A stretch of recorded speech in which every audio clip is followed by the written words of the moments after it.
Cyclops got a message for you. Tell your boss he can stick it. Right at the start of Assassin's Creed Odyssey, you'll get a rude awakening from a couple of thugs who waste no time trying to stab you to death. And once you've defeated them, you have a choice to make. Kill them then and there, or send them packing. Fun's over. It's one of many decisions you'll make throughout Assassin's Creed Odyssey, and like those other choices, the consequences aren't always obvious at first. The thugs are lackeys of the Cyclops, a local loan shark and bully who terrorizes the little island of Kefalonia, which means it's just business. Playing as Alexios, I decided to be merciful and show them the proverbial door. Playing as Cassandra, I was much less merciful. They were the ones asking for trouble, and they could have potentially hurt my girl Phoebe, who immediately felt like my sassy little sister the moment I met her.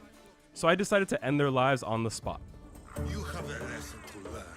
In this case, running them through might not have been a bad call. Show them mercy like I did, and you'll be rewarded with an ambush shortly after you leave home for the first time. They'll bring a few friends, which means a tougher fight, but more XP and loot when you take them down. However you handle the thugs, you'll soon meet up with your business partner Marcos, who wants you to help him pay off the Cyclops by stealing from the Cyclops. The one-eyed brute treasures a priceless obsidian eye, and your job is to sneak in and take it. I opted to approach the Cyclops' villa with pure stealth, slipping in and out without so much as putting a single guard in a sleeper hold. And I got away scot-free. My Cassandra isn't really the sneaking type. And by that I mean I tried to sneak in and got caught and had to fight my way out. That made Marcos a little less than thrilled with my return, as some of the Cyclops' men had attacked his winery. What did I say about being seen? Some of our decisions didn't center on sneaking or stabbing. One of the early side missions tasks you with investigating a cave where statues of the gods demand offerings from villagers and give nothing in return. Someone dropped offerings here. A quick investigation reveals a cave used by bandits to take advantage of the faithful. Once the swindlers are dead, you could leave the cave through a convenient back passage, but by retracing your steps to the entrance, you might discover something you otherwise would have missed. All I can offer you is devotion, but I need your help. While I was tempted to play the role of Hermes and tell this woman what she wanted to hear, I didn't want her to believe that all her problems could be solved so easily. Plus, I really enjoyed the awkward silences. Meanwhile, I perpetuated the fraud, but with better intentions than the bandits. Your prayer is heard. After the woman left, I tracked down her hovel and left her a little reward in the form of reclaimed property.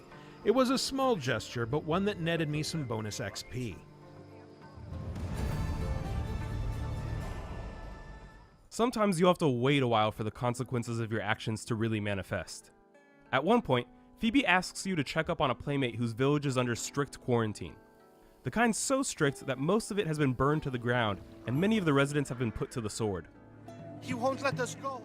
Here, you'll be forced to choose between the lesser of two evils. Do you save the family and risk the spread of plague? Or do you let the soldiers kill sick and innocent civilians?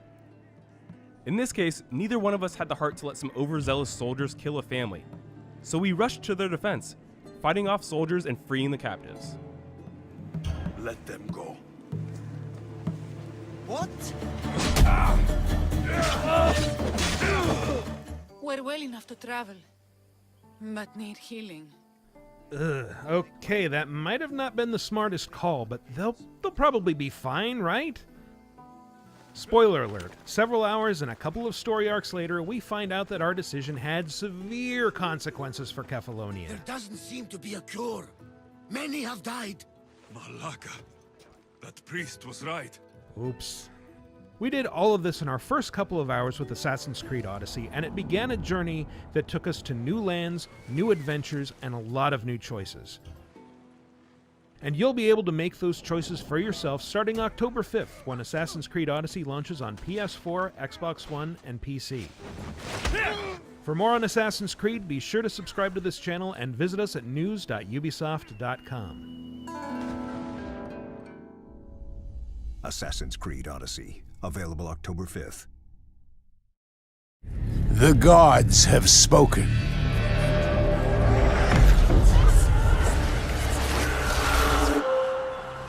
You shall never leave this island that you call home. You shall never step foot out of your own village to dare and travel the world. You shall live a small, tedious life in the comfort of your home. After all, for every hero, the world needs cowards like yourself. For your entire existence, you shall never have to face danger, to fight for your own life. Nor will you know courage, boldness, or bravery. And in the end, alone, you shall vanish, forgotten for eternity. That is the will of the gods, and your destiny shall be fulfilled.